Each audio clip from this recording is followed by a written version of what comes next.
Welcome back, everybody. It is part two today of our discussion with American communist historian Marius Trotter, who you heard from last week when we were discussing the American Revolution, and we had a very interesting conversation then about the significance of it, why communists should pay attention to it, why the US bourgeoisie to this day is, shall we say, at best conflicted about it and at worst in denial about it.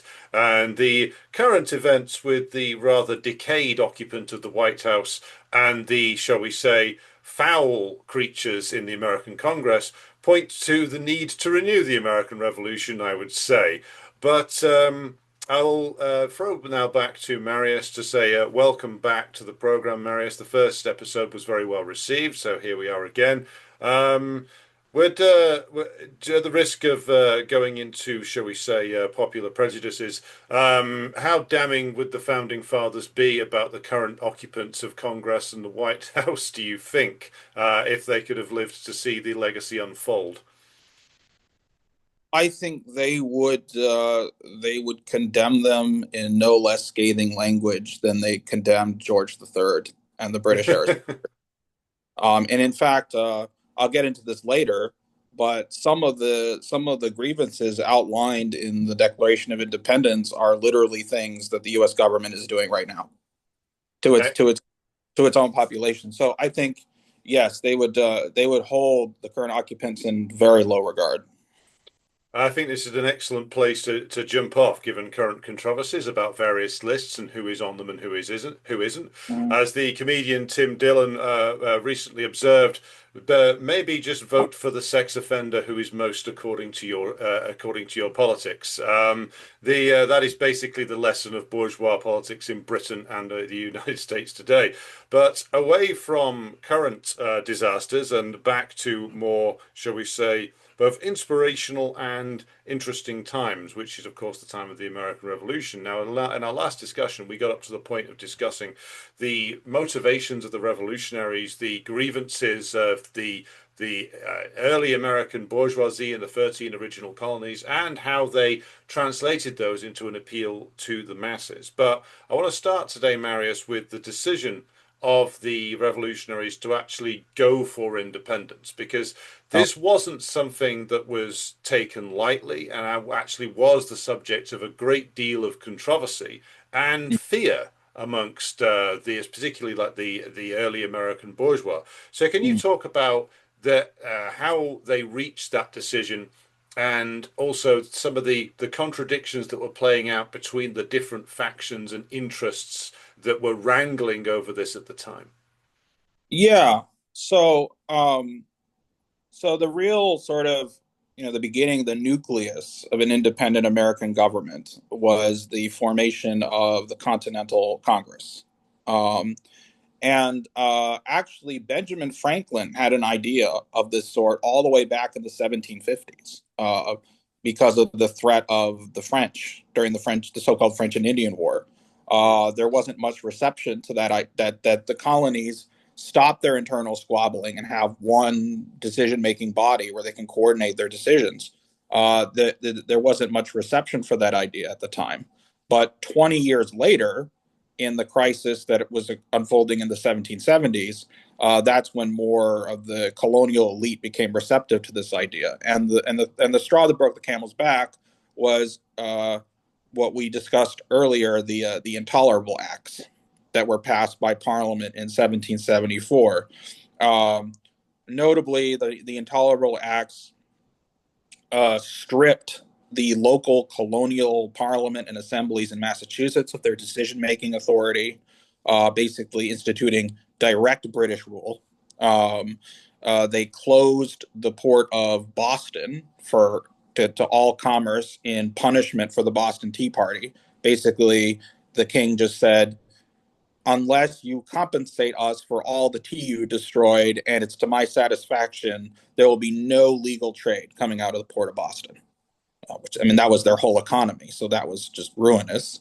Um, and another aspect was there was a law that said that British officials in the colonies who were accused of wrongdoing would be tried in Britain. They would not be tried by colonial courts. Washington called this the Murder Act because essentially they could just get away with murder, even possibly. And then finally, the thing that really ticked a lot of people off was the Quartering Act, which allowed British troops to quarter in colonial homes without their permission. So so basically, Massachusetts was stripped of all of its self-governing apparatus and basically put under British martial law. And this really alarmed all the colonies because they felt like if they're doing this to Massachusetts, all these other colonies could be next. And so there was an impetus for there to be some sort of organizations where the colonies could put together a common agenda and speak with one voice in terms of their grievances against the British government. And this came to be known as the Continental Congress, which was formed in 1774. And the decision was made to have this Congress meet in Philadelphia because it was one of the largest cities in the colonies, and also it was centrally located. So it was easiest. It was the major colonial city that it was easiest for the delegates from across the colonies to travel to, and it was also a major port. And in colonial times, the roads were very bad, if non-existent, and it was often the easiest way to get from one part of the colonies to the other was actually by sea instead of directly overland. So for all those reasons, Philadelphia was selected as a place where this new Continental Congress would meet.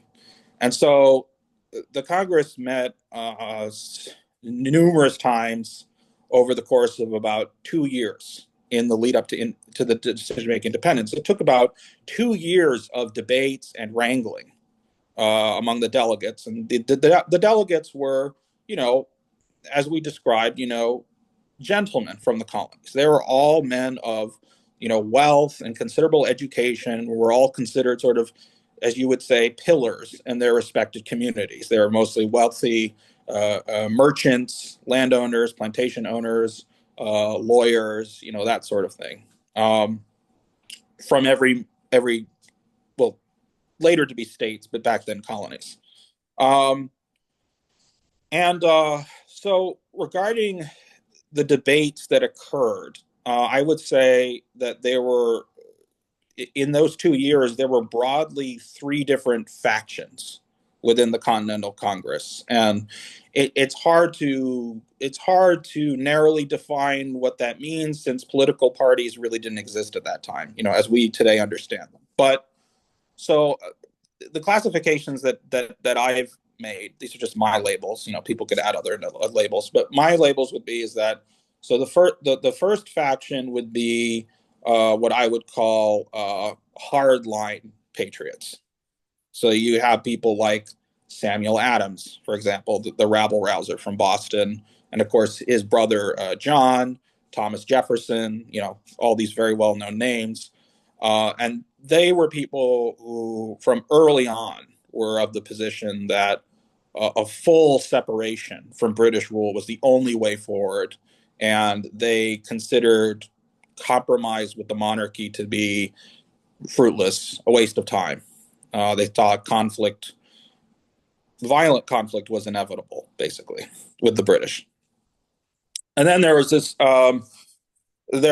second faction that one could call the moderate patriots. And these are some figures who are well known, and probably that you could if you could name an individual who was sort of the leader. His name was Thomas Dickinson, not as famous as the other founders. He was a Quaker. He was a wealthy lawyer in Philadelphia, and he was also the owner of tobacco plantations in Maryland. That's where he derived his wealth from. He believed so the sort of the moderate patriots, they believed in independence in kind of in a theoretical sense. They were for independence. They thought the colonists had legitimate grievances. They thought, maybe at some point in the future they could be independent, but they did not believe that the colonists were ready at that time for a war with the British Empire, nor did they think that they were ready for self-government. They were convinced that the colonies were so fractious that if even by some miracle they managed to defeat the British, they would fall apart immediately into chaos, basically, and infighting. So yeah, they were sort of their position was supporting numerous peace commissions and negotiations with the king to avoid a conflict. You could say that in some ways the hardline patriots were like the Bolsheviks, and the moderate patriots are kind of like the Mensheviks. The Mensheviks are like, yes, we support a revolution, but maybe a generation or two or more in the future. We'll just get to put it off for another time. The conditions are not here yet, basically. Mhm. So yeah, Thomas Dickinson was most famous for presenting a number of petitions and sending various peace commissions to both King George III and the Parliament. The most famous one is probably known, in fact, which is become part of common lexicon. It was called the Olive Branch Petition, which was presented in June of 1775, which was kind of this last ditch attempt to resolve the colonial crisis by peaceful means, and insisting that the colonists were still loyal subjects and they only wanted these grievances redressed. And over time, as these peace commissions failed one by one over the course of 2 years, and as things escalated into an open conflict with Lexington and Concord and the Battle of Bunker Hill, the moderate patriot faction just gradually got weaker and weaker. They had more and more defections to the side of the hardline patriots, until they had become almost irrelevant, because it was clear that London was not going to budge on anything substantial. So, and even Thomas Dickinson, even though he spoke very eloquently against independence at that time, once the decision was made for independence, he did become a commander of the colonial militia in Pennsylvania. And then there were even loyalists in the Continental Congress. There were people who were committed to the view that the dispute with the king was purely a quarrel among Englishmen, and they rejected even the theoretical goal of independence. And these delegates were mostly from the southern colonies, minus Virginia. So, like from the Carolinas. Georgia, the pro-loyalist sentiment in Georgia was so strong that Georgia didn't even send any delegation at all to the Continental Congress I think for the first year or so. So, in any case, those were sort of the major, factions. And over time, the hardline patriots won out, basically. Yes. So So, just to interject for a moment, were they the hardline patriots aided by the fact that the king and his ministers back in London adopted a position of like an extreme maximalist position themselves, mhm. whereby they would absolutely refused to make any concessions at all of any meaningful nature to the people like Dickinson who wanted to resolve the situation. And so was it the intransigence of the London government that essentially aided the Jeffersons and the Adamses of the world? Yeah, I mean, very, very much so. Yeah, I mean, they were not, the position of King George III and I guess his supporters in Parliament, his allies in Parliament, like William Pitt, was that um, the doctrines of English self government just did not apply to the Mm, colonies.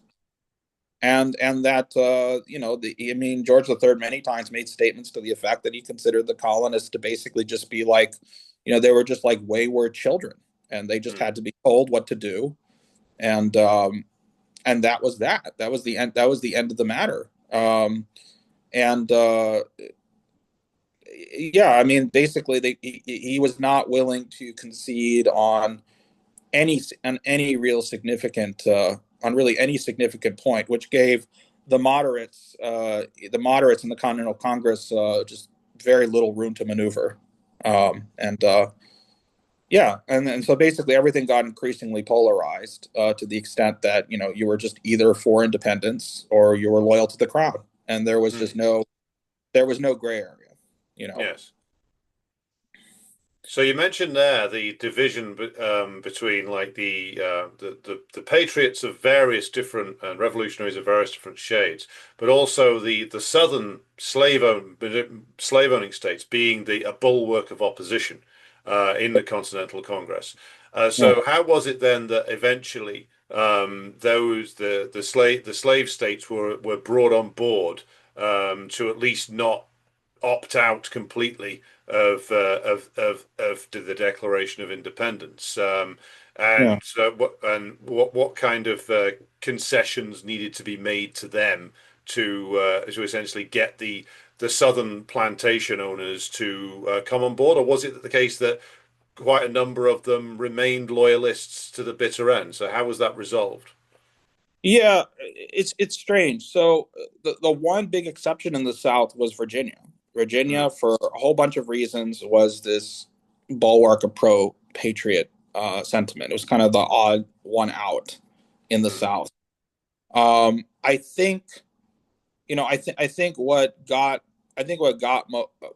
them on board was, just simply part of it was just the overall weight of events, the fact that the northern and mid Atlantic states, overwhelmingly came into line, kind of pressured a certain segment of the southern elite to, mm, that they sort of had to, as you say, piss or get off the pot kind of mm. situation. Um, Yes. and but a lot of them didn't. And I mean, the South remained the biggest stronghold of pro loyalist sentiment. I mean, Mm, throughout the war, and yes. there's a lot of evidence that more white colonists fought for the crown in the Carolinas, for example, than Mm, any other colonies. Um, right. except actually, very interestingly, the exception in the North was actually New York, Mm, because actually New York also had a considerable slave population, a considerable right. slavery, considerable part of the economy before the Revolution. But yeah, um, but yeah, that was that's basically how things worked out. Now, regarding, I'd also like to describe the content of the Declaration of Independence, if it's okay with you. Yes, Um, go right ahead. yeah, I'd like to start by quoting the Declaration of Independence. The very famous line, quote, we hold these truths to be self-evident, that all men are created equal, that they are endowed by their Creator with certain unalienable rights, that among these are life, liberty, and the pursuit of happiness, that to secure these rights, governments are instituted among men, deriving their just powers from the consent of the governed, that whenever any form of government becomes destructive of these ends, it is the right of the people to alter or to abolish it and to institute a new government, laying its foundation on such principles and organizing its powers in such form as to them shall seem most likely to affect their safety and happiness. End quote. And I was thinking about this while when I was reading it, because it's one of those passages that is like, it's supposed to be something that everybody knows, but very few people like really reflect on what that means. Hmm. I think the core of this statement is, if you were to put it into actual practice, more radical than any existing political actors in American politics today. Hmm. Because whether you, and it doesn't matter how against the establishment you imagine yourself to be, whether you're a MAGA, pro Trump Republican, or whether you're a super progressive, whatever, quote unquote socialist, Mm. whatever. Because all these people, at the end of the day, all these people, although they imagine themselves to be very radical, are fundamentally reformists. They Hmm. believe that, okay, there may have been a revolution in the past or whatever, but from now on, we just reform the government to the end of time. Basically, that's the only way anything can change. Even in our wildest fantasies, it's just reforms. Hmm. And here in this passage, it says that if the people feel that their rights are being, trampled on, violated, ignored, that their legitimate grievances are being not addressed by the government, then people have uh, not only the right but the duty to not just alter the government but abolish it, mm, create a new government completely. mm. And I mean, this is it is a very radical statement. It is. I mean, it Yes. still is in 2025. Never mind in 1776. Mm, Um, and so it's kind of and you can say, okay, it's hypocritical. They only meant certain groups of people. They only meant white landowning men. Okay, fine, but they didn't say white landowning men. They said the people. mm. And just Yes. the and so just the fact that you're putting that in the founding document of the Mm, state lends an enormous amount of legitimacy to the concept of revolution. We mm, literally, as Americans, we have the right to revolution. mm. In my view, I don't even think you're really an American if you don't believe that. You're something Mm, else. What you are. So I just wanted to make that point, and then the other point I wanted to cover is the fact that most of the Declaration of Independence lays out 27 separate grievances against King George III, and the British government in general. I can't possibly go through all of them, but most of the list of grievances consist of the king ignoring, overruling, not enforcing, or straight up dissolving local colonial legislatures in favor of his own edicts and his own preferred laws. Um, and all these ways of tampering with colonial self-rule, sometimes saying that he doesn't recognize the authority of these legislatures. Other times the king made offers to implement laws that the colonists wanted, but he said, in exchange, you're going to have to cede the powers of your legislators to me. And then other times he would allow the legislatures to meet, but in these strange, isolated, and unconventional places that were mm, difficult for to get to in order to throw them off balance. You know, mm. so all manner of trickery and procedural tricks and all that. And then I think this grievance here, given the way that a certain occupant in the Oval Office has been deploying ICE against judges that don't agree with him, and Mm, then trying to favor judges that are in political alignment with him, and things like that. One of the grievances against King George is, quote, he has made judges dependent on his will alone for the tenure of their offices and the amount in payment of their salaries. So basically, mm, that corrupting the judiciary. mm, And then this is a very interesting one. Um, one of the grievances was against the king for putting restrictions on immigration to the colonies and making it more difficult for new arrivals to be naturalized. mm, Uh, Quote, he has endeavored to prevent the population of these states for that purpose, obstructing the laws for naturalization of foreigners, refusing to pass others to encourage their migrations hither. So, and one of the reasons is because the king, there were these German Lutheran immigrants that were coming to the colonies, and the king deeply distrusted them because many of them had Republican ideas, small mm, r Republican ideas. So I find that very interesting in light of Trump's attacks on birthright citizenship mm, and his attacks on immigrants. mm, Um, uh, and then another one is closing ports and shutting down the colonists' ability to do commerce. I think we've sort of covered that. There's also the quartering of British troops in colonists' homes without their consent. Um, and then and I'm quoting here, he is at this time transporting large armies of foreign mercenaries to complete the works of death, desolation, and tyranny already begun in circumstances of cruelty and perfidy, scarcely paralleled in the most barbarous ages and unworthy the head of a civilized nation, end quote. And that was in reference to the fact that King George III was deploying, Hessians, the German, Hessian troops against the colonists, and of course this was really outrageous, since they considered themselves to be, English subjects, and the king is using foreign troops against them. Um, you could say maybe the Blackwater of that time, Hmm. and and then and then of course there's also grievances about taxation without representation, which we've covered.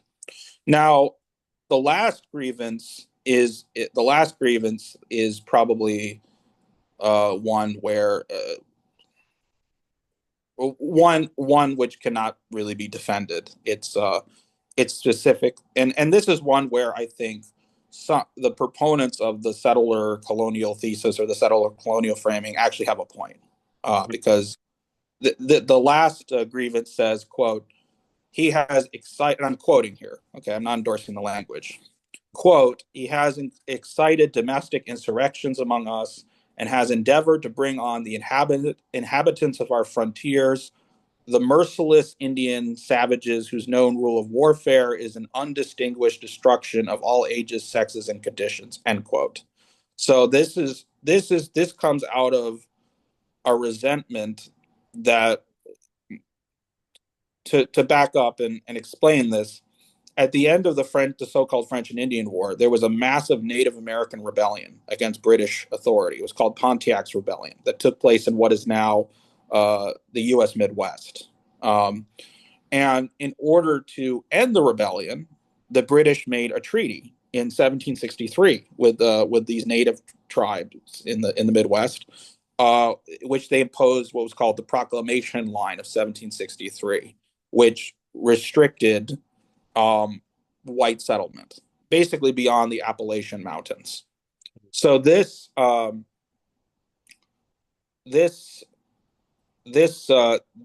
there was there was a resentment among the English colonists that they were not being allowed to expand, and resented what they saw as the British reserving these areas for Native Americans to live in, and then and then as the war advanced, in some cases arming Native Americans to fight the white colonists.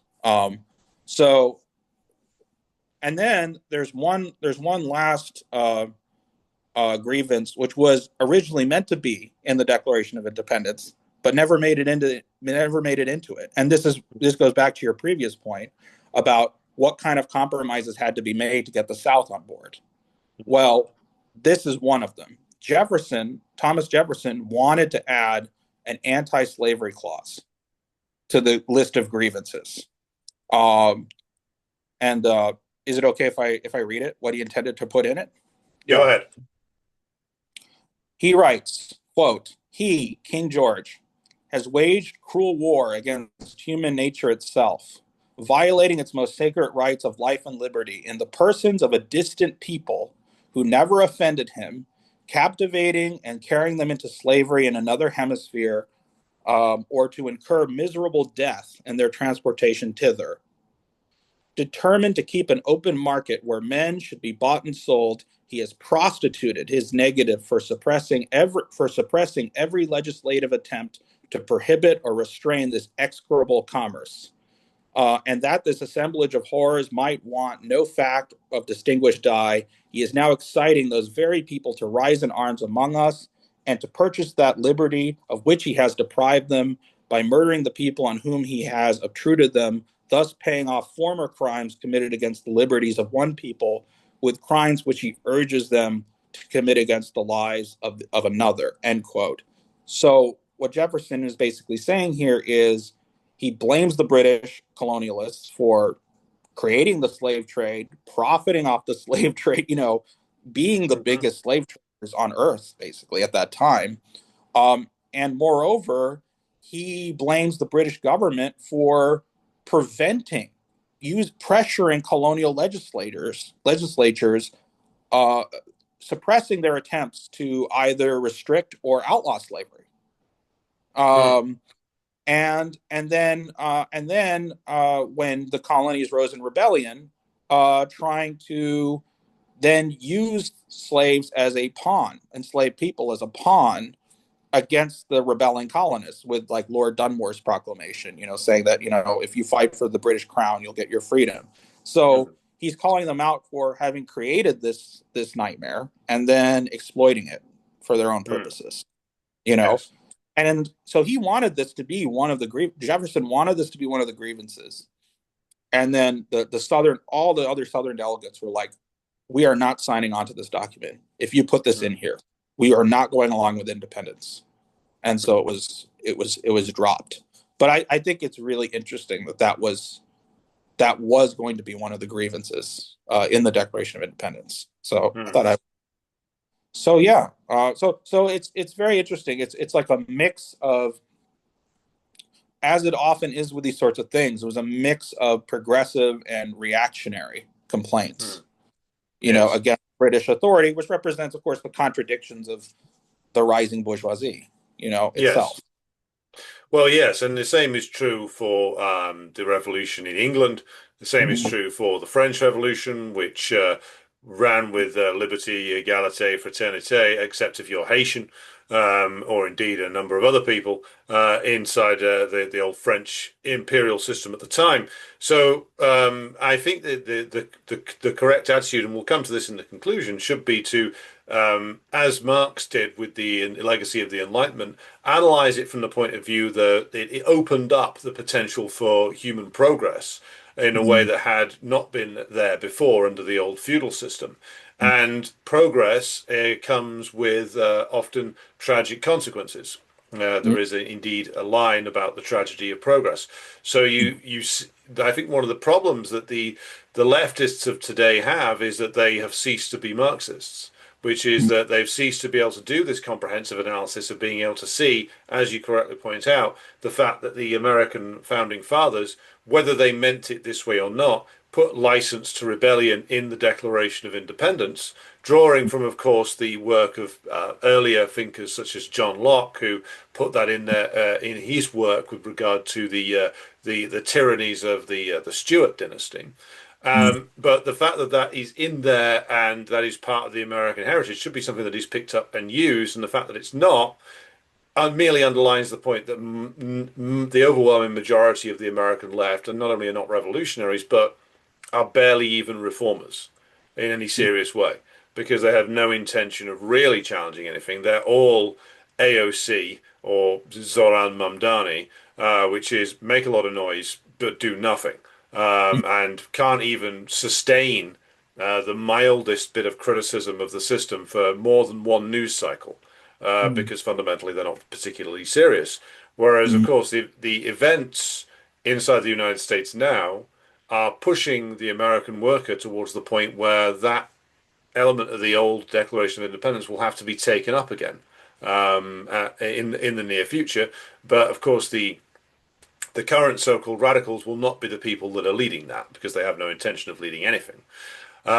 So to go back to the revolution itself. So we've talked about the Declaration of Independence. We've talked about you've mentioned things like Lexington and Concord and the gathering storm of the war. But can we pinpoint a date or a time period when it can be said that the Revolutionary War definitively began and there was no more going back? And also, can you talk about the fact that in military terms, what the revolutionaries had to do to essentially get themselves an army? Yeah. So, the real, I mean, it's widely agreed that the military phase, when it was no longer heated words, but actual shooting, was, obviously in April 1775, when there was Lexington and Concord, where basically uh, the British troops, uh, the British troops went on this expedition into the Massachusetts countryside.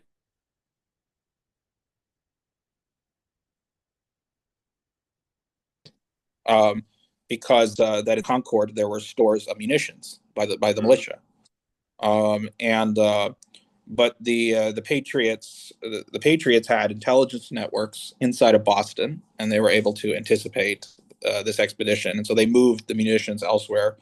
But in any case, the British came upon this green, this kind of this this green square, town square in the little town of Lexington, and there was a small group of militia that tried to obstruct them, wouldn't let them pass, and the British opened fire. And it was very brief. It was barely a battle at all.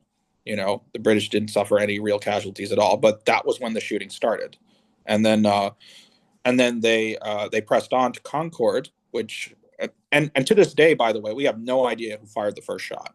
Mm. From histories I've read from historians who are knowledgeable about this, it was probably the colonists because the British were very well disciplined. Mm. They would not fire. It's very unlikely that they would have fired without their commanders giving the go ahead. And the colonists they weren't regular army. They were just very ill-disciplined militia. So it's very likely that one of them just out of that by accident or just by nervousness, and this of course was the shot heard around the world. But in any case, the British moved on to Concord, and then at Concord, they came up against stiffer resistance and actually took some casualties, and then they retreated back to Boston, and then on the march back to Boston, the colonists were just firing at them the whole way, ambushing them and attacking them the whole way, and the British took considerable casualties. And then from that point onward, the British were kind of just bottled up in Boston. But that was when, yes, it was a war. And in response to that, and that outbreak of hostilities, that's when the Continental Army was formed Mm. uh, by an act of the Continental Congress. It was formed on June 14, 1775. We have revisited that date because that's why Trump had that ridiculous parade, because Mm. that is technically considered the founding date of the United States Army.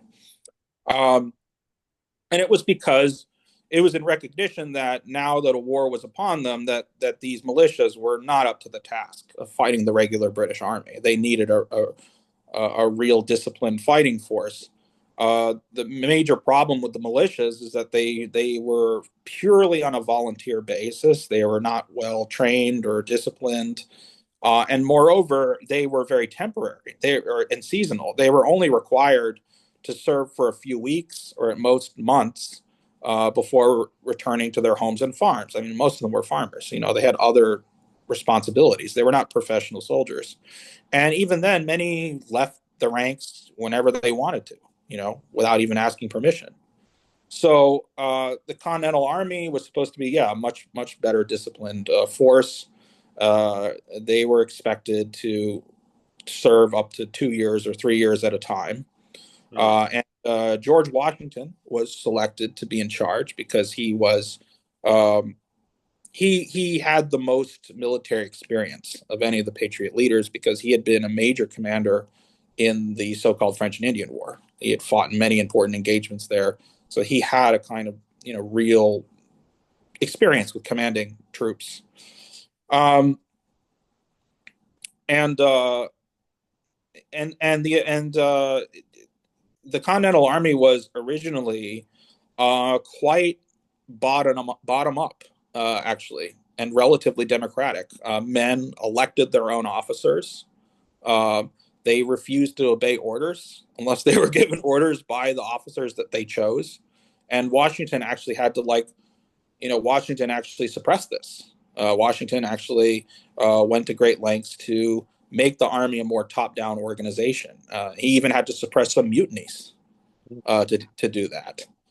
And then as the war went on, and the French and the foreign support started to become a thing. There were French and also Prussian military advisors, most famously von Steuben, who helped train the Continentals in like standard European discipline. How to keep ranks, how to fire formation, how to do all those mm, things.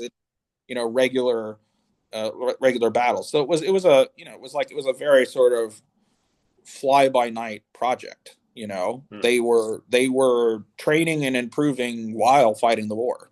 Um, mm, so in terms of who was actually in the Continental Army, it was mostly composed of these sort of independent, as they would say, yeoman farmers, you know, small businessmen, and these other strata of society that were resentful about British colonial taxation policies that were ruining their livelihoods, essentially. And also, about a third of the Continental Army were also these impoverished Scots Irish immigrants.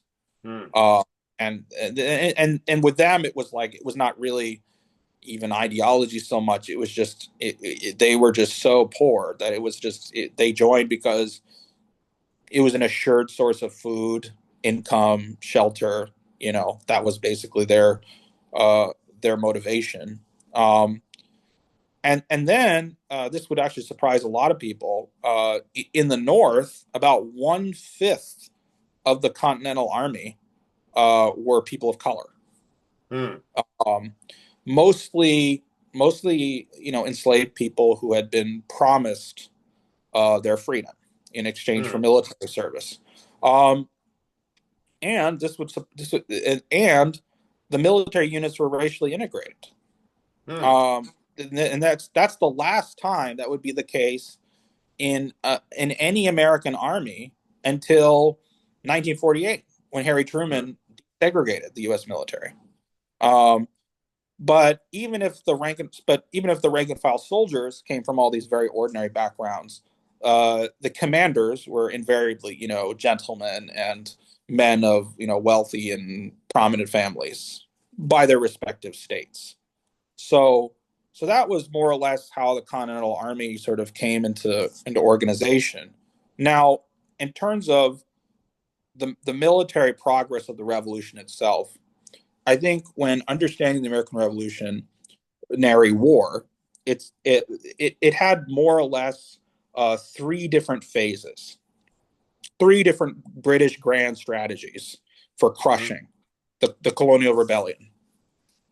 So the first British strategy was from 1774 roughly to 1776, and that was to just crush the Patriot Rebellion in Massachusetts and in New England, which was kind of considered the epicenter of the problem. And that, and of course, that all set off. I mean, it started with the Intolerable Acts and the British occupation of Boston, and then it set off with Lexington and Concord.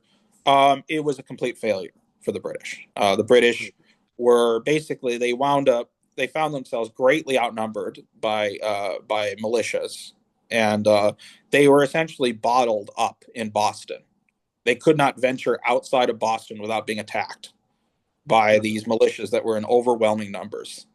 And they tried to break out of the siege in the Battle of Bunker Hill, but they were, even though they technically won the field, they still weren't able to really break out of that encirclement. And so and then not only that, not only did they fail to crush the rebellion in Massachusetts, the colonials actually took an offensive against the British. They actually invaded Canada. Um, so by March 1776, the British just conceded defeat and they evacuated from Boston, mm, and basically ceded New England to the colonists for the time being. And then they focused on securing Canada. You know, so so then there was the second British grand strategy was much more ambitious, because a large army was organized, including these Hessian German mercenaries. And the new strategy was uh, to launch this massive amphibious invasion of of New York, take New York City, and then to engage in this massive pincer movement where British troops would advance north from New York City up the Hudson Valley, and then another British army would march south from Canada, and they would take control of the entire Hudson Valley. Mm. Uh, and then once they secured New York, they would have isolated New England from the rest of the colonies. And then they would launch a renewed attack on New England. And then, moreover, from New York, they would also launch an offensive on Pennsylvania and take the Patriot capital. Um, Now, they did succeed in taking New York City. They did occupy New York City. But their attempt to take over the Hudson Valley was foiled in the Battle of Saratoga. This was a major battle that really determined the course of the war in a lot of ways, because it was after that battle that there was French. That's what convinced the French to start supporting the American cause. And then they did manage to invade Pennsylvania, and they even took Philadelphia, but they Mm. failed to destroy the Continental Army.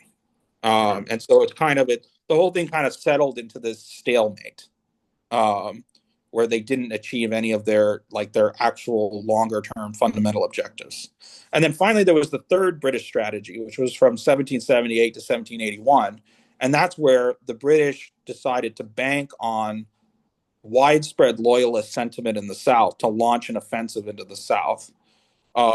And the overall goal was to basically conquer Georgia and the Carolinas and Virginia, detach them from the rest of the colonies, isolate the mid Atlantic and northern colonies, and then that would basically cripple the new American Republic, and it would leave the door open for conquering the rest of the isolated northern states at a later date. So each one of these strategies was tried one after the other, and each one failed.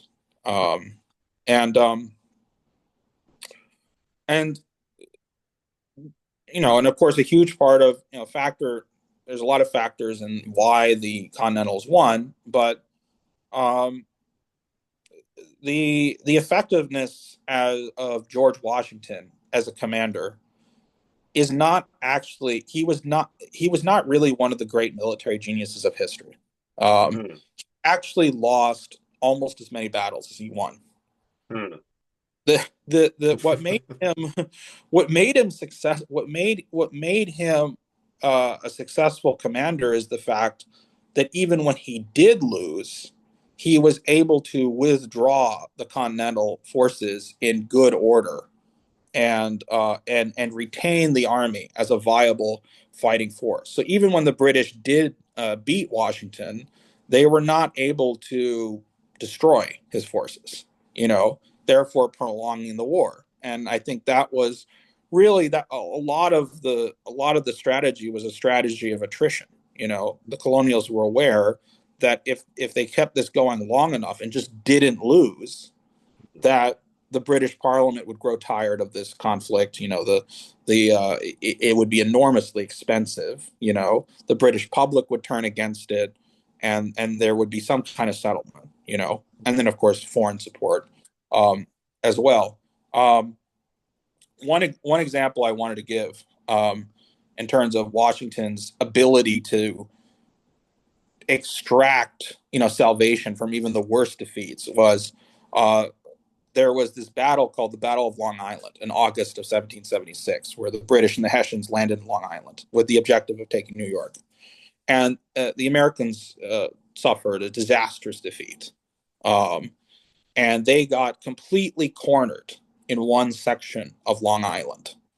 And the British were about to bring in all these warships that would cut off any route of retreat across the river.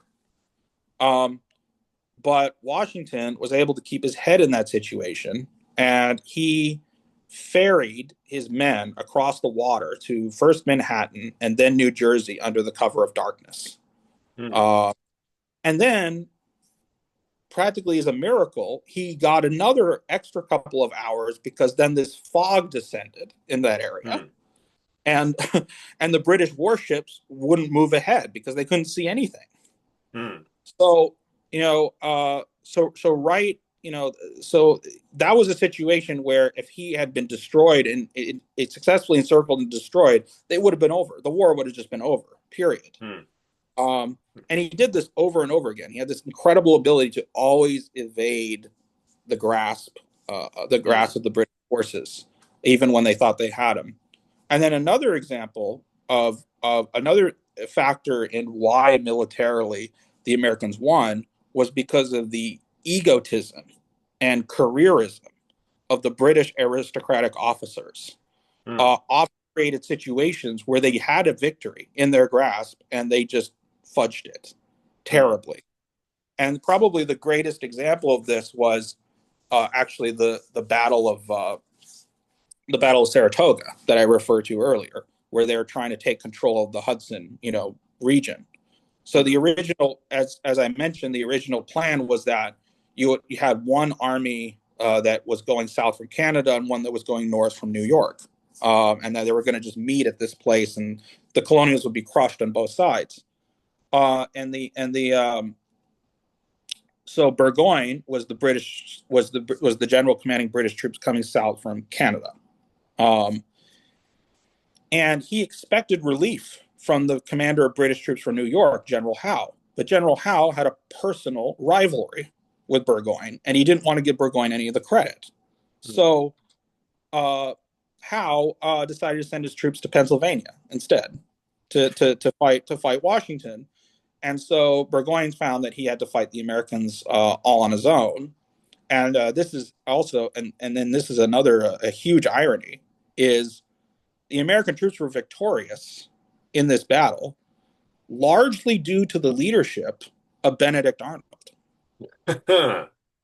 uh, who he was not actually the main commander. The main American commander was this guy called Horatio Gates, who was completely incompetent. Hmm. And Gates had actually ordered Benedict Arnold confined to his tent for insubordination because Arnold had some argument with Gates. Hmm. And then Arnold disobeyed orders and he rode out into the middle of this major battle. I think it was called, and there was this crucial part of the battle was this fortified position. It was called Bremen's Redoubt, which was defended by Hessian mercenaries. Um, and Benedict Arnold personally led this charge that took this position, this fortified position, and it wrecked the British center and it destroyed their whole cohesion. It basically was a crucial point that won the battle. And this only happened because Benedict Arnold had disobeyed orders. But Hmm. then but then Gates, since Gates was technically the commander, Gates got all the credit. Hmm. And this Ah. created incredible resentment on the part of Arnold. And this was one of the things that contributed actually to his later treason. Um, Hmm. but in any case, there was all these aspects of chance and all that. But that battle was particularly important because that's what got the French to decide that the American cause was viable and that it was worthy of their financial and military support. Hmm. So Well, that leads us nicely to the question of international support. Now, you've already mentioned the French and the Prussians. mm, So, how important was the international support that the revolutionaries received? I mean, we're led to believe that the role of the French is particularly important to, of course, seizing the opportunity to take revenge upon the British for the defeat that they'd suffered earlier and they're being driven out of Canada, for instance. So, can you talk about like the importance of that international support and like how crucial was it for the revolutionaries in terms of them actually prevailing?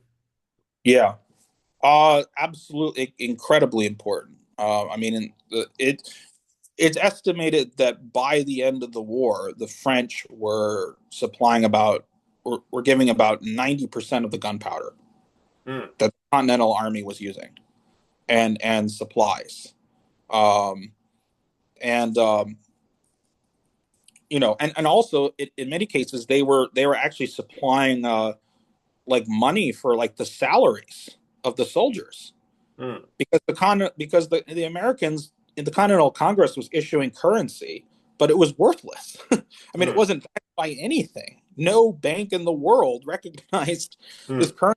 But the French, of course, had real currency that they could provide to the Continental Congress that could then, actually pay the soldiers. Because this was also a huge. This is why the Continental Army almost fell apart several times because the soldiers just weren't getting paid for months at a time, and it Mm. was really the French that kind of saved the situation in a lot of ways. So, and of course, it was kind of a strange alliance because obviously the French monarchy was not sympathetic to the Republican ideals of the Mm. American cause. Um, and the only thing that gave them that pushed them to do it was just the view that this was, as you said, it was a good way to humiliate the British. Which is, with the French, that's just always the overriding motivator. And um, but then even when they did pledge support, they were very it was very frustrating to the American colonials for a while because um, direct French intervention didn't actually happen for years. Mm. They basically, for about 3 years, the main focus of the French was to just attack British colonies in the Caribbean. Uh, Mm. they, they did deploy a naval force to in Long Island Sound, which did help the American colonials in a way because just the presence of a French naval blockade in that area forced the British to always keep a large force in and around New York City. And obviously, that kept them off the backs of Washington in Pennsylvania. Um, Mm. but it really wasn't until really like just the last year or so of the war that the French really directly intervened in the war in a large way. They were giving money, they were giving weapons, but actual direct intervention was really only at the very end. But it was decisive uh, because you know so Cornwallis. It was the Battle of Yorktown, really. That was the final confrontation, and um, Cornwallis had been badly battered in these battles in the Carolinas. He retreated to the coast of Virginia in the hope of getting supplies and relief from the British Navy. A British Navy was on the way, but the French fleet beat the British in this battle that's not very well known, called the Battle of Chesapeake Capes, and actually cut off Cornwallis from any relief. And then Cornwallis was he was and then Washington was able to march from Pennsylvania to Virginia, and the British force was boxed in. They had the French fleet on one side, on the sea, and then they cutting off any escape. And then there was an American French ground force on the other Mm. side, blocking the other side. And by some accounts, they were actually when the British surrendered, and then this was like the final defeat of the British in the war. Uh, by some accounts, there were more French troops present at Yorktown than Americans. Mm. Uh, just that, so it's a situation where their initial support was disappointing, but when but when Mm. it came for the final decisive moves, it was extremely helpful. So Mm. um, and then you're right, there were other parties that supported the American independence cause. You had Spain, who their main motivation was reclaiming Florida, which had Mm. been lost to the British in 1763. And they mostly achieved that objective. The Spanish did get Florida rewarded back to them in the 1783 Paris Peace Treaty. And as already mentioned, there was some support from the Prussians, especially the Prussian officer von Steuben, played a major role in training and disciplining the American colonial forces. And then also the Dutch. I don't know if they gave any military support, but they did give considerable financial support to Mm. the cause because the Netherlands also had this long running rivalry with the British. Mm. So all those things together did played a significant role in tilting the balance, in favor of the colonists' cause.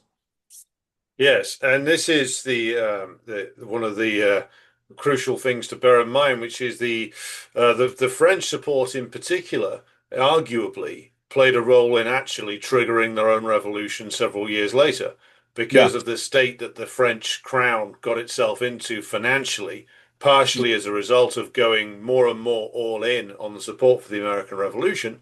It pitched them further into an economic crisis which they couldn't resolve, but Yeah. also because the ideological influence of the American Revolution made its way back to France, further radicalizing even members of the upper classes who'd had some experience in the now United States of America in the revolution there, brought that experience back with them. You also had the likes of Thomas Paine, who were an intellectual who was part of both and was inspired by both. He was too radical for America and too moderate for the French, which was a unique combination, it must be said.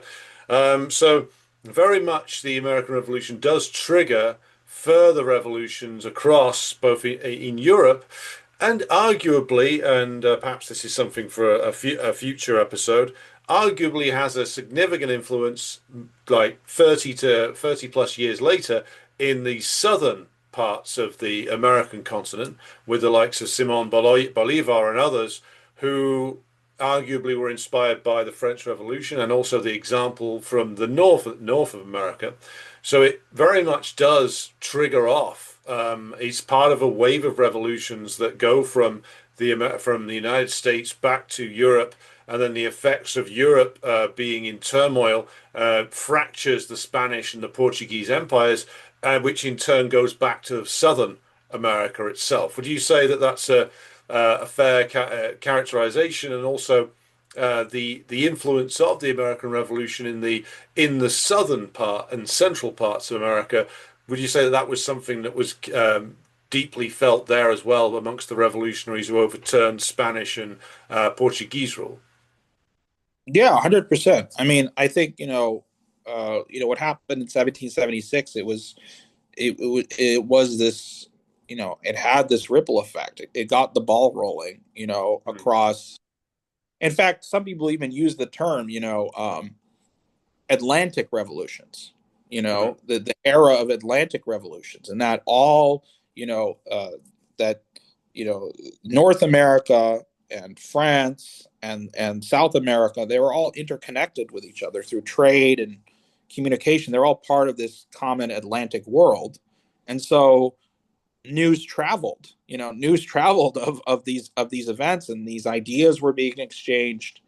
And yeah, of course, I mean, like, people like Lafayette, the French officer who participated in the American Revolution, ended up playing a major role in the French Revolution. mhm, And Thomas Paine, I mean, Thomas Paine, I mean, he didn't even speak French, and he got elected to the French National Assembly. mm, Why did he have all that prestige? Because of the role he played in the American Revolution. He became supported the Girondins. And mm, so, I mean, yeah, I mean, and of course, I mean, all of this was interconnected. Uh, once you pick, once you push some of the dice, it all just started having a cascading effect. Um, mm, so so 100% was all part of the same process, and contemporaries who were involved in these revolutions very self-consciously saw it as part of the same global movement against monarchy, against feudal mm. aristocracy, um, hereditary hereditary privilege. So yeah, I mean, there's a lot more that can be said about it, but yeah, absolutely, it's all big interconnected process. It's not just um, a provincial concern. This was an event of, as Marx would say, world historic importance. Yes, exactly right. And I think be worth revisiting the independent struggles of the of Southern America at some stage, certainly. So to go back to the question of the final defeat of the British does come with Yorktown being the notorious point where Cornwallis is forced to capitulate. So you've already talked about a little about why the revolutionaries prevailed. Ultimately, this seems to have been a combination of like the political situation for the British government at home deteriorating as they are unable to win the war via these various stratagems that they tried, and also the ability of the revolutionaries to keep the war going to the point where essentially the British themselves realized that it was better to essentially get out of here with whatever deal they could strike. So Mm. just to reiterate, to go a little bit further into this, is it the fact that the British were essentially ground down by this war, that they potentially could have sustained it militarily a little while longer, but the political and the economic situation forced them to the point where they had to essentially concede the independence of the 13 colonies? Yeah, I mean, I think that yeah, the political and economic system situation had sort of deteriorated. They wasted a massive amount of money on this war, and as the longer the war dragged on, the stronger the sort of the Whig or the more critical of the monarchy faction grew in the British Parliament, as they were able to win over more moderate voices in the Parliament and just say, "This is a waste of time. This is a failure, and we just need to negotiate the best agreement we can." And then you had figures in the Whig faction like James Fox, who are just who flat out supported the American Revolution. I mean, just Mm, flat out said that the king's overreach in the colonies has to be opposed because it's a short step from that to him engaging in overreach in England itself, you mm, know, and uh, and so I think there was significant and growing sympathy even within England for the cause of mm, the American colonists, and then also just a fatigue, and then moreover, the fact that it started to drag in these other major powers increased this fear that if the British continued making a large military commitment to the colonies, this would expose them militarily on other fronts, especially with regards to the French and other rivals of theirs. So they mm, they they they realized that they were putting a lot of their other colonial possessions at risk, or even England itself at risk, by mm, continuing to have this large scale commitment to what was, after a certain point, clearly a losing war, a losing mm. proposition. So I think that Y- that was all those factors came together. Yeah. Yes. And so eventually there is the triumph here, and we get to the point where um, the new constitution Mm. is written for the newly independent states, or newly independent states, I should say. That's very important to make that to make it a plural rather than a singular there, because Yeah. this, of course, is not only the U.S. Constitution is not only a revolutionary document, but it's a document which, as you already implied from this with the discussion of the Declaration of Independence, contains within it not only contradictions but outright antagonisms that are not going to be resolved until finally, almost a century later, with the Civil War. Mm. So, can you talk about the Constitution? Clearly a revolutionary document, but has, I think the best way to put it is, unexploded bombs within it that are dictated by the various different interests we've already talked about. Not Mm. the growing capitalist class of the North, the unproductive and still heavily tied to Britain planter class of the South, and the attempt to square those various different circles, which doesn't quite resolve things, and leaves the every future president up to Lincoln with essentially a headache that really cannot be gotten rid of. Yeah. Yeah. So I think so. Prior to the creation of the U.S. Constitution, the sort of the law of the land was the so-called Articles of Confederation, um, which gave individual states very broad powers. The states had the right to their see. So okay, so the British, there's a treaty with Britain, 1783. The British leave, they withdraw. They've won their independence. The Continental Army is at that point gets disbanded. There's no longer this, the British have left, so there's not much of a reason for it anymore. So it devolves back to militias, basically, in terms of, and these all represent very localized interests. And then the states have the right to levy taxes and even issue their own currency. The different states had different currencies. Hmm. And so this was, in terms of running a national government, this was extraordinarily inefficient. And then, in addition, there was this forgotten but really important event called Shays Rebellion in Massachusetts, and there were there when the war ended, there were all these Revolutionary War veterans who were unemployed, and then you also had all these grievances of these farmers who were heavily indebted. And in fact, the new the new independent Massachusetts colonial legislature started putting additional taxes on them and refusing to support debt relief and all this. And so these farmers were like, "Well, what did we fight this war for exactly?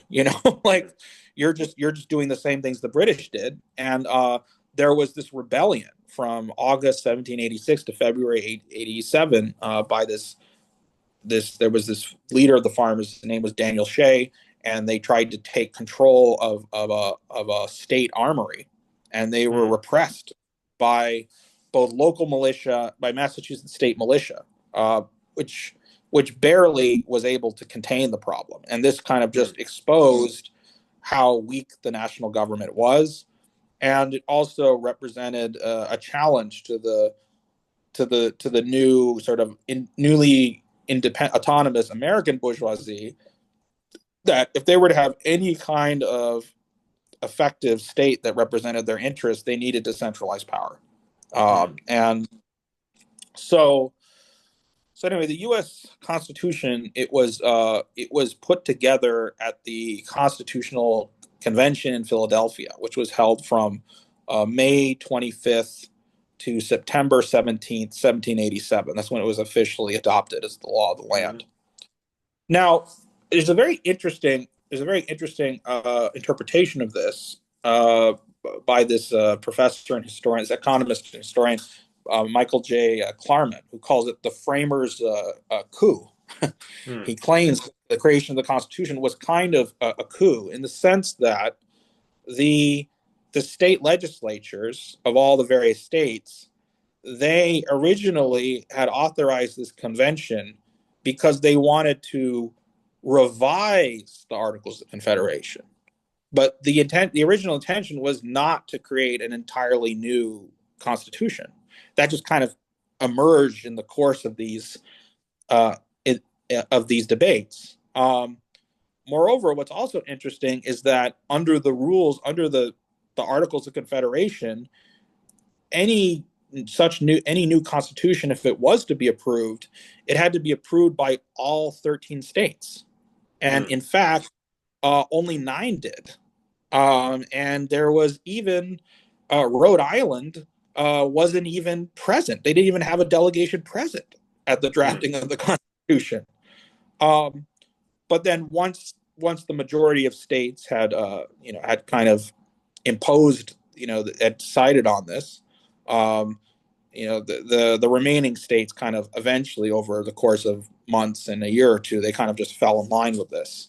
Um, and the sort of the main debating factions regarding this, the major champions of the Constitution were the Federalists, who Hmm. also were very in favor of a centralized, state, um, and tended to represent the wealthy and well-born, people like Alexander Hamilton and others.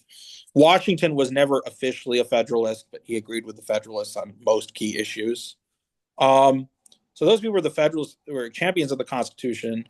But then there were this loose confederation of people who called themselves anti-federalists.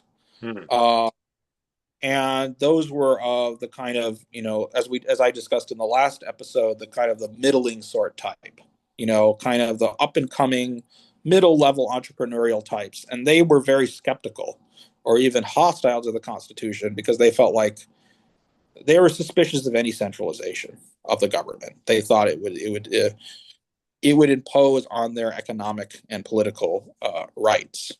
Um, so so yeah, there was the need for so that created the U.S. government as we understand it now. Hmm. With a regular standing army, the power to impose taxation, nationwide, not for Hmm. every. I mean, the states obviously still have their own taxes, but the federal government actually having the authority to do that, a national currency, all those things. The right to set policies regarding international trade and foreign trade. But regarding some of the contradictions that would become an issue later is um, you had the creation of Congress, but then also the creation of the Senate and the Supreme Court, Hmm. which were codified into law with the new U.S. Constitution, and those were put there. Um, I mean, James Madison very explicitly actually gave the reasons for these institutions, because he said that if you have a society where the majority of the population is propertyless, then it's a danger to allow things. It's dangerous. I'm paraphrasing here, but he said Hmm. basically it's dangerous to allow things to go to a direct vote Hmm. because then then they'll start interfering with our property. Hmm. You know, you know, Yes. and so therefore you need these checks on the popular will. He said we need a an American version of the House of Lords, and Hmm. what was decided on was the Senate and the U.S. Senate from the beginning of the Constitution in 1787 until 1913. The Senate was not elected. The Senate Hmm. senators were appointed by state legislatures. Hmm. So you had this unelected body that could block, congressional, initiatives. And then for an additional safeguard, you had the Supreme Court, which could Hmm. even if Congress and even if the Senate decided on something that the Supreme Court could overturn it. Hmm. These because now the bourgeoisie was in power and did not need this popular ferment, Hmm. that it had utilized to go after the British.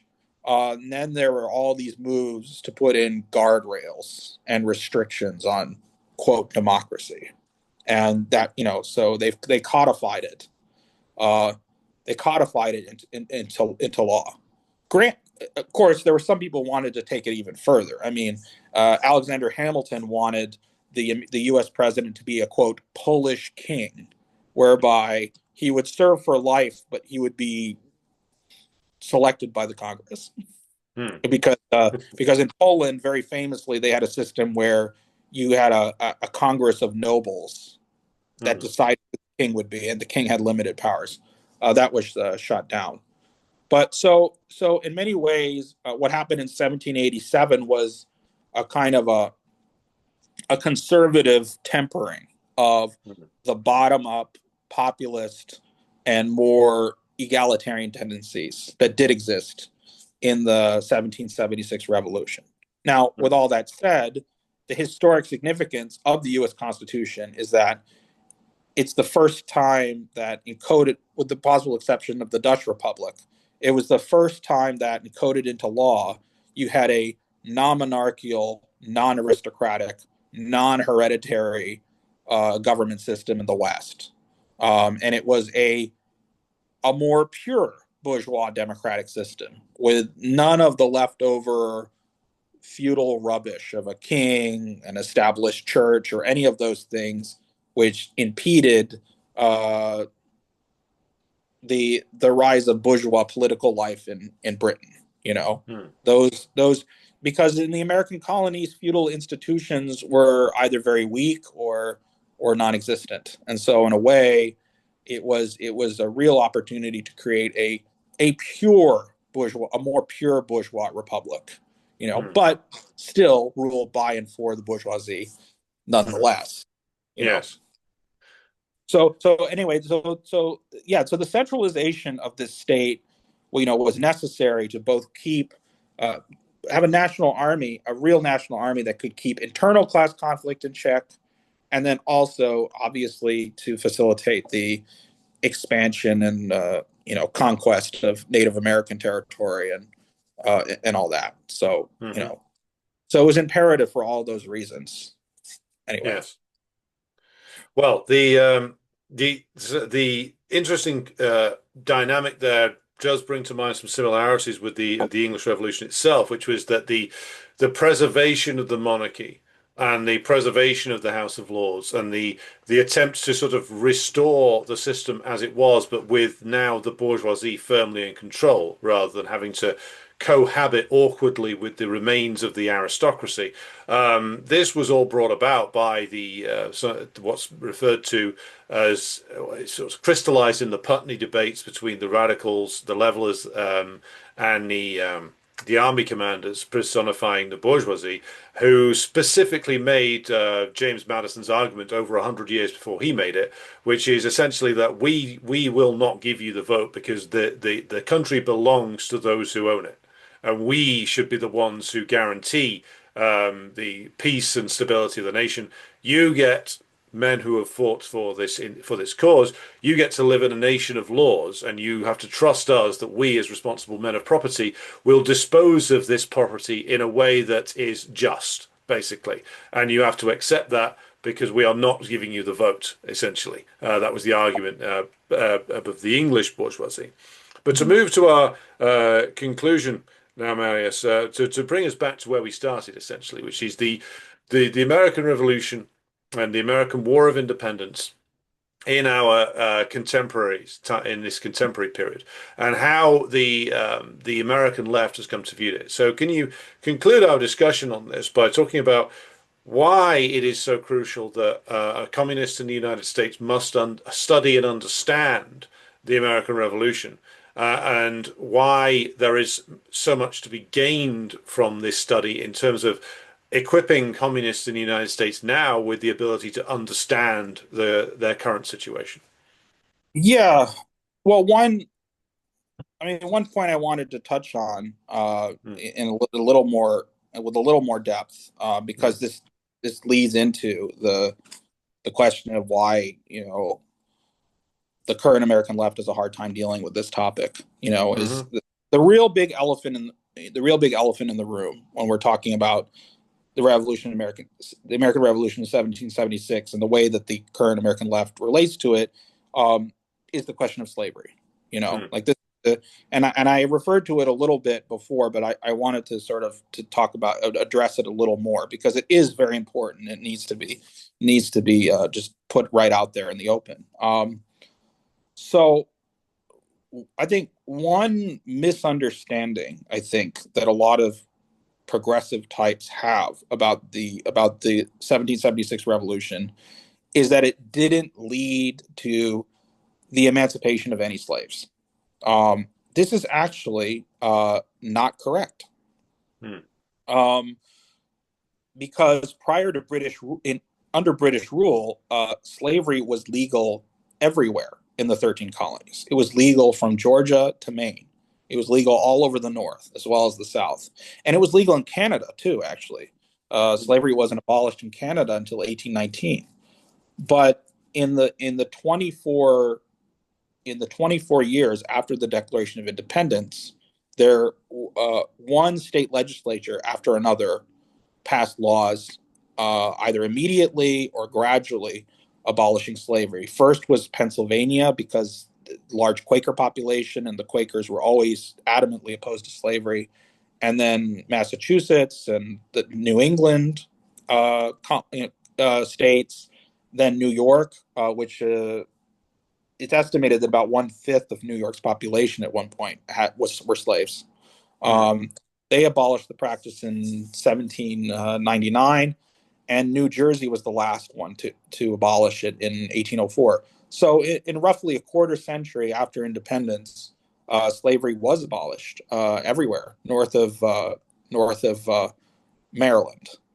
And another thing that the American Revolution changed were these laws on what were called manumission, the laws regarding freeing one's slaves.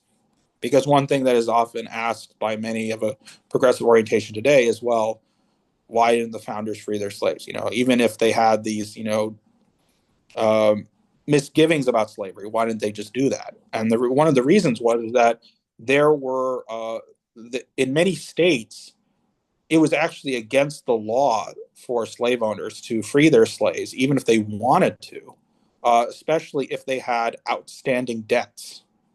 If you had outstanding debts, you were not, because since slaves were considered, capital. If it was something that could pay off your debts, you were not allowed to free them. You would go to jail even if you did that. Mm. And then also, and then in Virginia, this is a very interesting point.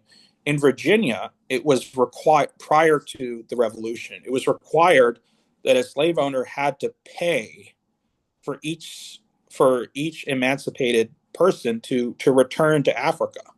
And Mm. if you know about the triangular trade, right, there was the leg of it where the Africans were brought in chains, to America, and then the ships with the crops and whatever, they went to England, and then the ships bringing, guns and rum, to Africa, then went from England. So it was much more expensive to return them to Africa because they had to do two legs of the triangular trade to return to Africa than just being sent from Africa. So it was it was prohibitively expensive to emancipate one's slaves. But then after the Revolution, Virginia changed the law so that it was like a small court fee. And a very dramatic example of this was there was a staunch patriot called Robert Carter III. He was the main, you could say, funder of the patriot cause in Virginia. He dramatically illustrated this new law by he freed 500 of his slaves in 1791 under this new law, and he provided them with farmland in which to settle and all this other stuff. And this was the largest single act of manumission prior to the Civil War. Mm. And Washington very famously freed his slaves in his will upon his death. Um, Jefferson did not, and this is really one of the most disgraceful things about Jefferson. Partially because he had outstanding debts, but also because in Jefferson's later years he changed from being a critic of slavery to being an unapologetic defender of the institution. And this brings me though to this other point, which is that the position that many of the founding fathers held was that um, slavery was a horrendous institution, but their view was that it was also economically inefficient, and their hope was that with new advances in technology and new economic changes in the future, that it would gradually die out on its own. That there would be gradual compensated emancipation. They were opposed to immediate abolition, with the exception of people like Paine and Thomas Paine and Franklin, because they thought the South slavery was so embedded in the economy of the South that the total economy would have completely collapsed if there was immediate abolition. Um, and the problem with that prognosis is that in 1794, Eli Whitney invented the cotton gin, which then made the production of cotton more efficient, and it actually breathed new life into this Mm. into this system. And it's actually a dramatic illustration about how when you have technological advances, but it's still under this retrograde and backward economic order, those technological advances can be very detrimental to the cause of human progress. But this brings me to my point that ultimately the only thing that was going to destroy the institution of slavery for good, as we have addressed in some previous discussions, was the rise of modern industrial capitalism. Mm. And the breaking away of the American colonies from British control was essential for bringing that about. Because, as we discussed in the first episode, the British had all these laws in place actively inhibiting the colonies from building their own manufacturing, actively inhibiting them from their own industrialization and economic development. And so they were actively holding back the productive forces that would make it possible to supplant that backward system, that backward barbaric system of plantation slavery. So this brings me to my point that even if most of the founders were not themselves radical abolitionists, their actions objectively paved the way for chattel slavery's ultimate demise. Um, Hmm. and so now this brings me to the point of the question you initially asked me, because I just felt I had to set up that context. Yes. Um,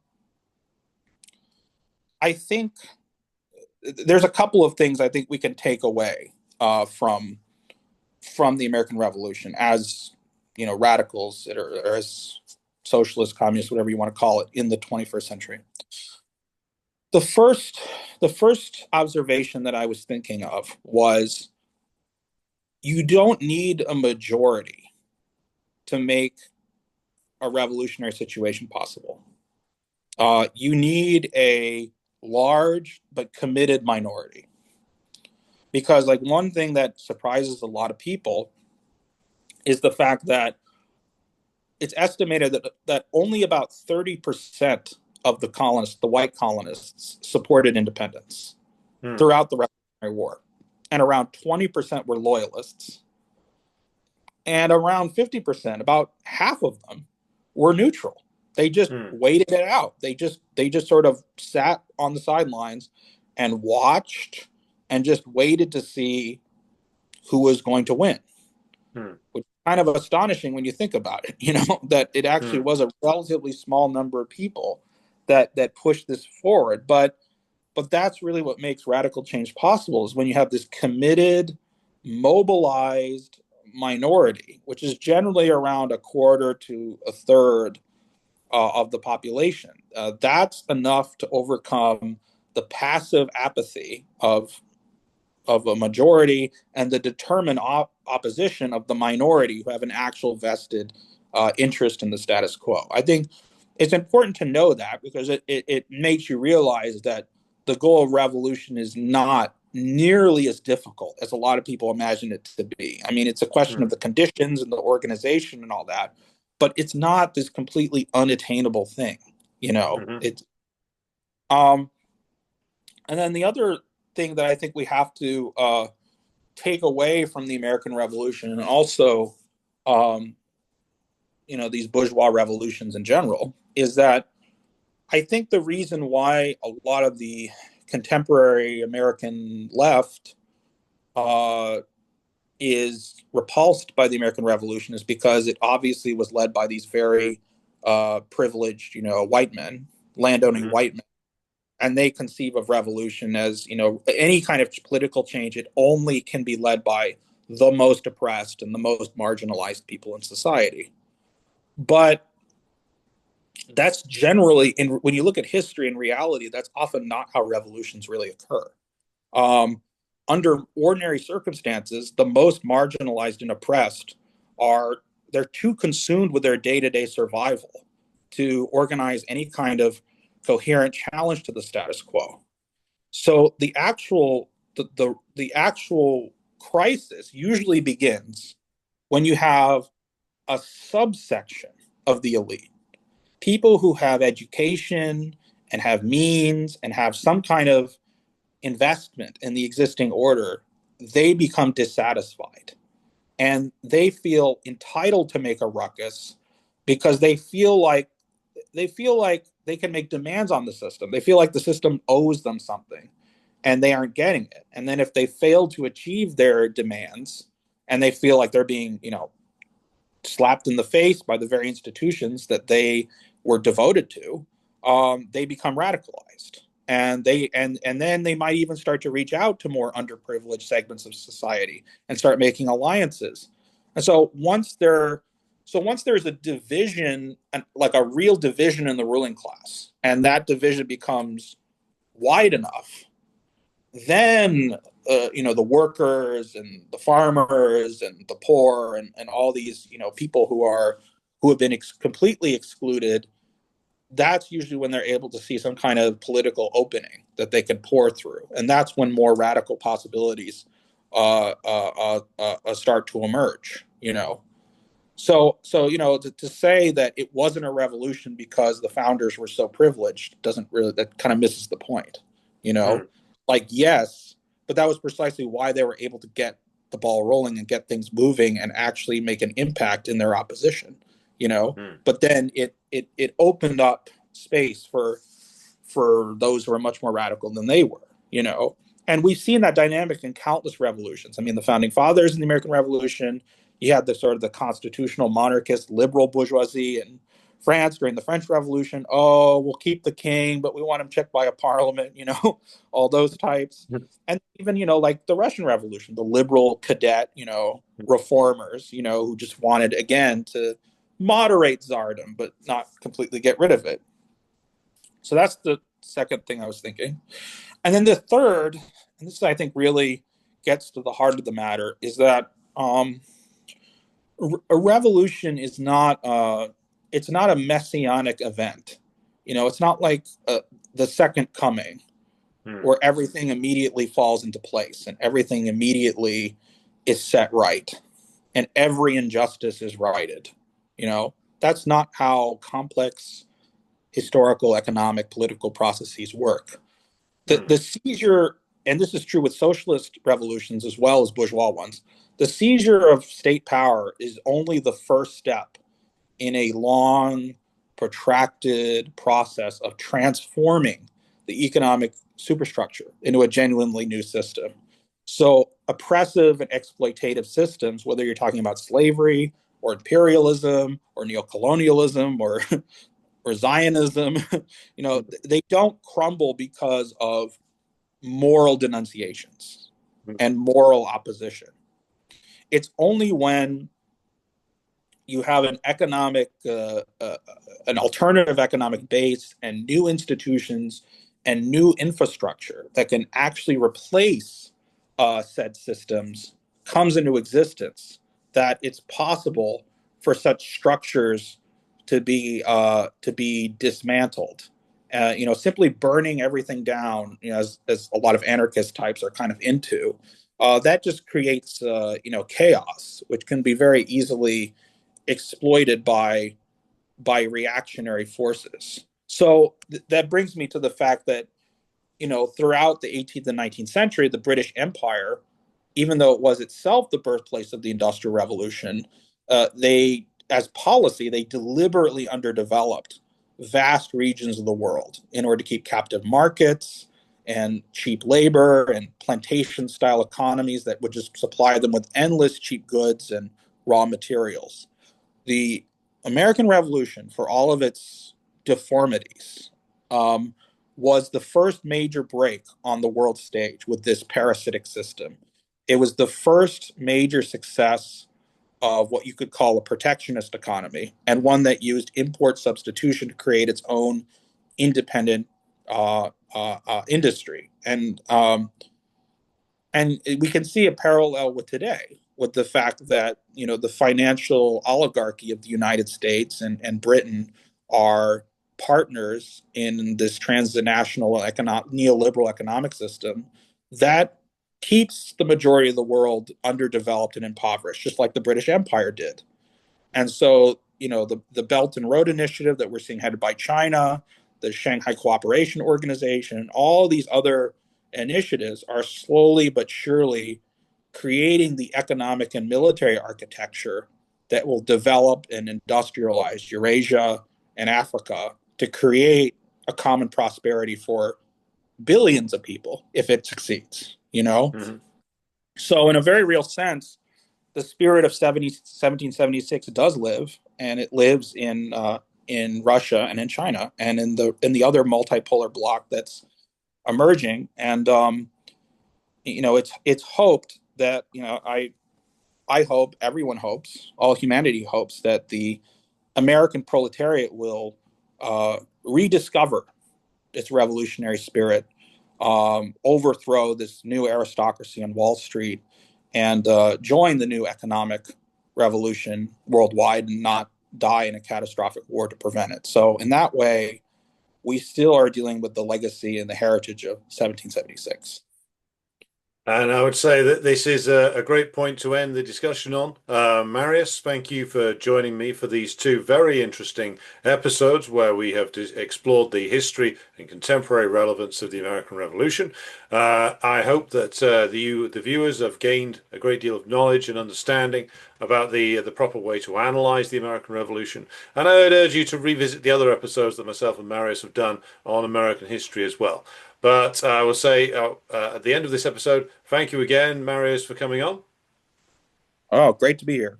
Yeah. And we will be putting this out ASAP. And just be sure to subscribe to the channel, share this around. And if you know anybody who's a big particular fan of, should we say, the analysis of a certain Gerald Horne, be sure to send it to them. Thank you for watching, and we'll be back with you again very soon.